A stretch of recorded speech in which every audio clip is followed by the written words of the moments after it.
Well, working to protect agricultural livestock and poultry in the U.S., the Livestock Conservancy. It aims to preserve and promote more than 180 breeds.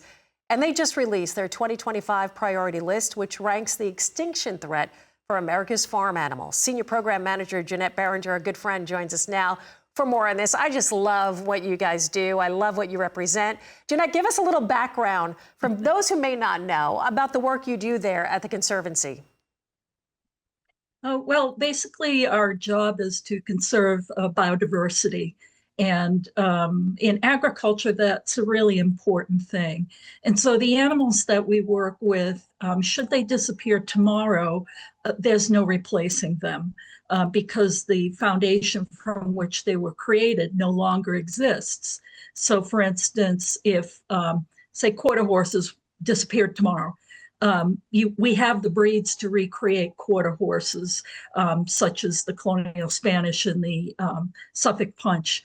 But if a Suffolk Punch were to disappear, there's no recreating those animals genetically. And so it's all about keeping biodiversity for the long-term health of agriculture.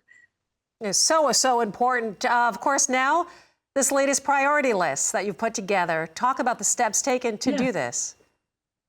Yeah, we review the list twice a year and publish it once. We do our best to keep track of these genetically unique breeds because populations go up and down.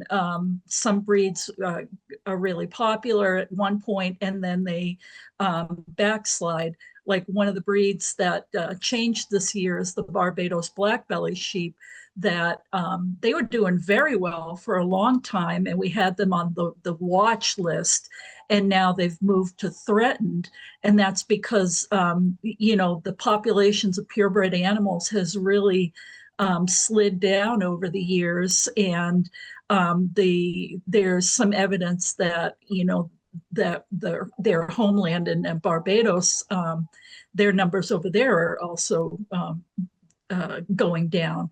And so that's why we review the list a couple of times a year, because it's really important to understand the health of a population and also where they're located. Like if there's a breed where 50% of the population is in one place, that actually threatens that breed because it's the whole all your eggs in one basket scenario.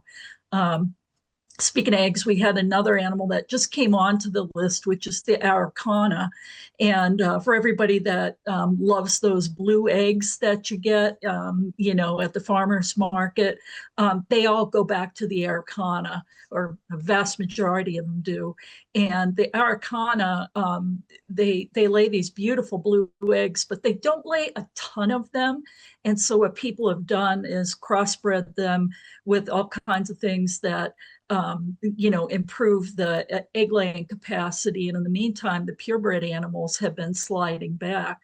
And so they're actually listed as critical on our list because we were only able to find less than 400 breeding birds, which is quite a small population for a breed to have. So those are a couple of the changes. Let me ask you this, Jeannette. We're out of time, unfortunately. I feel like you and we could talk for quite some time about this. But is there then the breeding program where you take, say, the Barbados black belly sheep and this chicken? Do you start breeding programs? Do you have that going so that these are covered, or do you just? How does that work?